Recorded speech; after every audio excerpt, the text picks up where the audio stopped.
చూడండి, ఇద్దరు రాణులైతే పడుకొని దీర్ఘంగా ఆలోచిస్తున్నారు. ఇక్కడ చూడండి, ఒక ఏనుగుల సామ్రాజ్యమే ఉంది. ఒక దొంగ నాకేం తెలియదు అన్నట్టు నెమ్మదిగా నడుచుకెళ్తున్నాడు చూడండి. రాజు ఎక్కడున్నా రాజే అండి. ఆ నడకలో రాజసం చూడండి ఎలా ఉందో. ఇక్కడ చూడండి ఎన్ని జింకలు ఉన్నాయో. ఇప్పుడే పచ్చగడ్డి వేసినట్లున్నారు. హలో నేచర్ లవర్స్, ఎలా ఉన్నారు? మనం ఈరోజు బన్నేరుఘట్టలోని సఫారీకి అయితే వెళ్ళబోతున్నాం. కొన్ని అరుదైన జీవులను అయితే చూడబోతున్నాం. లాస్ట్ టైం అయితే జూ వీడియో అప్లోడ్ చేశాను, మంచి రెస్పాన్స్ అయితే వచ్చింది. ఎవరైనా చూడకపోతే వెళ్ళి చూడండి. ఇంకొక చిన్న రిక్వెస్ట్ ఫ్రెండ్స్, మన ఛానల్ ఎవరైనా కొత్తగా చూస్తున్నట్లయితే వీడియోని పూర్తిగా చూడండి. కంటెంట్ నచ్చి ఇంట్రెస్టింగ్ అనిపిస్తే మన ఛానల్ సబ్స్క్రైబ్ చేసుకోండి. బస్ స్టాండ్ నుండి బయటకు రాగానే ఎడమ వైపున బన్నేరుఘట్ట బయోలాజికల్ పార్క్ బెంగళూరు అని కనిపిస్తుంది. ఇలా స్ట్రైట్గా లోపలికి వెళ్ళామంటే మనం జూ లోపలికి ఎంట్రీ పాయింట్, అలాగే టికెట్ కౌంటర్స్ అయితే కనిపిస్తాయి. రండి వెళ్దాం. కొద్దిగా ముందుకు వచ్చిన తర్వాత ఇలా ఏనుగుల బొమ్మలతో మంచిగా డెకరేట్ అయితే చేశారు.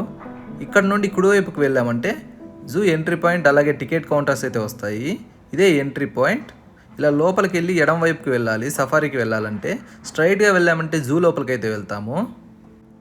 మన టికెట్ను స్కాన్ చేసి లోపలికి అయితే పంపిస్తారు. ఇలా స్ట్రైట్గా వెళ్ళామంటే సఫారీ వ్యాన్స్ దగ్గరికి అయితే చేరుకుంటాము. ఇవే మనం వెళ్ళబోయే సఫారీ వ్యాన్స్. వీటిలోనే మనం అడవి లోపలికి అయితే తీసుకెళ్ళి అక్కడ జంతువులను అయితే చూపిస్తారు. నేను ఇక్కడికి ఫ్రైడే రోజు అయితే వచ్చాను. నాకు సఫారీకి 370 అయితే పడింది.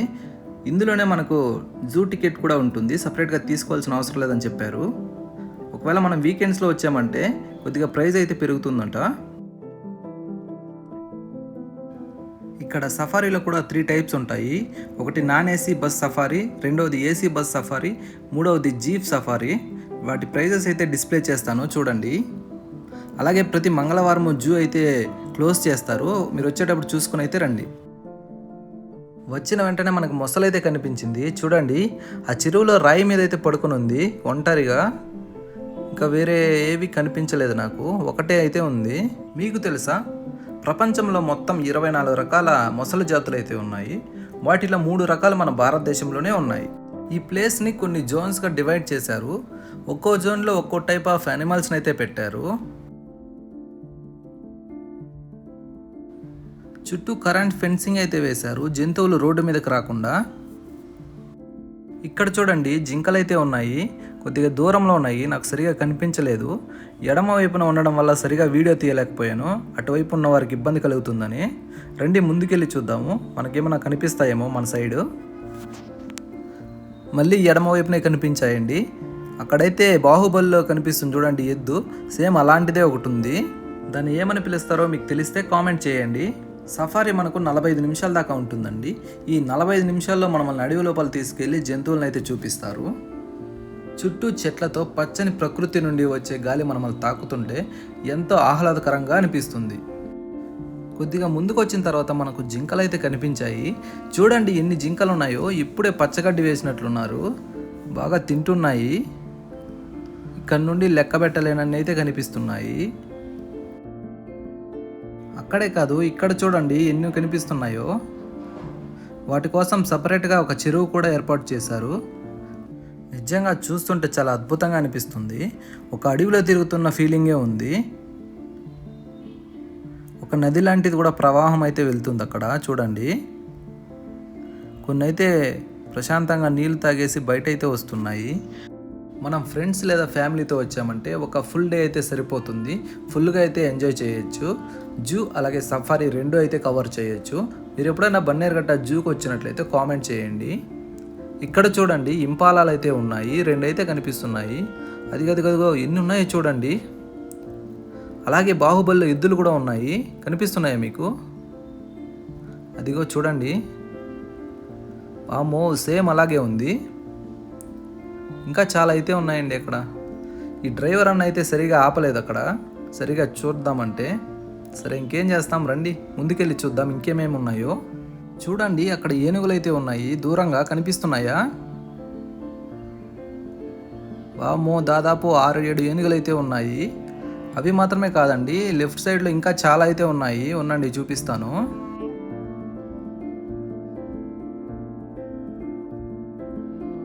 చూడండి ఏనుగుల కోసం సపరేట్గా చెరువు అయితే ఏర్పాటు చేశారు.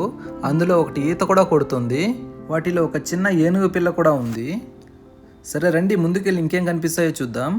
ఇక్కడ చూడండి, నాకేం తెలియదు నన్ను వదిలేయండి అన్నట్టుగా ఒక ఎలుకబంటి అయితే నడుచుకుంటూ వెళ్తుంది నెమ్మదిగా. నిజంగా ఎలుకబంట్లు తమ ఆహారం కోసం చాలా ప్లేస్ని అయితే తిరుగుతాయంట. ఇవి ఎక్కువగా చీమలను, చెదపురుగులను, అలాగే తేనె, పండ్లను ఎక్కువగా తింటాయట. ఇక్కడ చూడండి, మన పక్కనే 2 ఎలుగుబంట్లు అయితే ఉన్నాయి. చంకలో పెళ్ళిని పెట్టుకుని ఊరంతా ఎదిగినట్టుగా మనం అక్కడెక్కడో చూస్తున్నాము, ఇక్కడ దగ్గరుండే వాటిని చూడకుండా.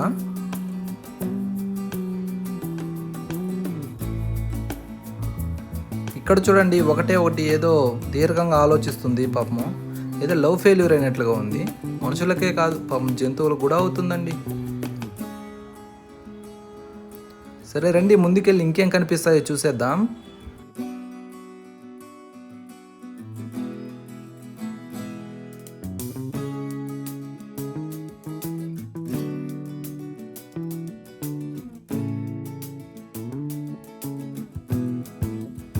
ఇదిగోండి, ఇక్కడ చూడండి, చిరుతుపులు అయితే పడుకొని ఉంది. మీకు కనిపిస్తుందా? అదిగోండి, ఒకటే ఉందనుకున్నాను, కానీ పక్కన ఇంకా చాలా అయితే ఉన్నాయి. చూపిస్తాను చూడండి. ఒక్కటి కాదండి, ఇంకా చాలా అయితే ఉన్నాయి. వాటి కోసం సపరేట్గా పెద్ద ఇల్లు అయితే కట్టించారు.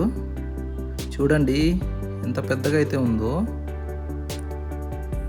ఇంకా ఒకటే ఉందనుకున్నాను, ఇంకా చాలా అయితే ఉన్నాయి అటువైపున. వేరే జోన్లకు అయితే తీసుకెళ్తున్నారు. మన ముందే జీప్ సఫారీ అయితే వెళ్తుంది. లోపలికి వచ్చిన వెంటనే మనకు పక్కనే 2 సింహాలు అయితే కనిపించాయి. చూడండి,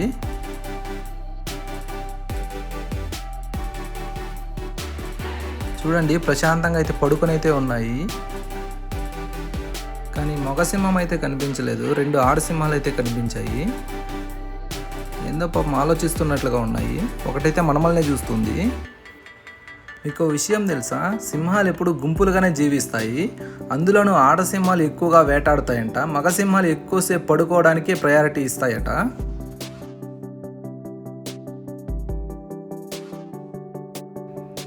కొద్దిగా ముందుకొచ్చిన తర్వాత మన రాజు అయితే కనిపించాడు.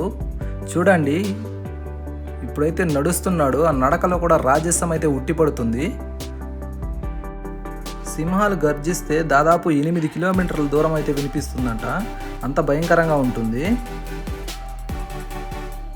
మగసింహాలు దాదాపు 250 కేజీల బరువు అయితే పెరుగుతాయట. ఆడసింహాలు 150 కిలోల దాకా బరువు పెరుగుతాయట. చూడండి, దగ్గర నుండి చూస్తుంటే భయం వేస్తుంది. అంత పెద్దగా అయితే కనిపిస్తుంది. మీకు ఫోన్లో ఎలా కనిపిస్తుందో తెలియదు.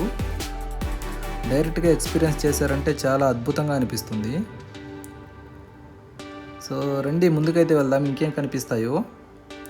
కొద్దిగా ముందుకు వచ్చిన తర్వాత పులి అయితే కనిపించింది. నాకు తెలిసి బెంగాల్ టైగర్ అనుకుంటాను. ఒకటైతే కనిపిస్తుంది ప్రజెంట్. వాటి కోసం పెద్ద షెడ్ లాంటిది అయితే నిర్మించారు. ఇప్పటికే పులుల సంఖ్య చాలా అంటే తగ్గిపోయింది. వాటి అటవీ భూములనంతా మనం ఆక్రమించేసి వాటికి నివాస ప్రదేశాలు లేకుండా చేశాము. అందుకే వాటికంటూ కొన్ని పార్కులను అయితే అరేంజ్ చేశారు గవర్నమెంట్ వాళ్ళు. అందులో అయితే వాటిని సంరక్షిస్తున్నారు. ఇది ఫ్రెండ్స్ ఇవాల్టి వీడియో. మీకు ఈ సఫారీ వీడియో ఎలా అనిపించిందో కామెంట్ చేయండి.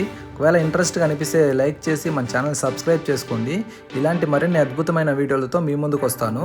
అలాగే మీ ఫ్రెండ్స్ అండ్ ఫ్యామిలీస్ కూడా షేర్ చేయండి. నాకు కొంచెం సపోర్ట్గా ఉంటుంది. Thank you for watching.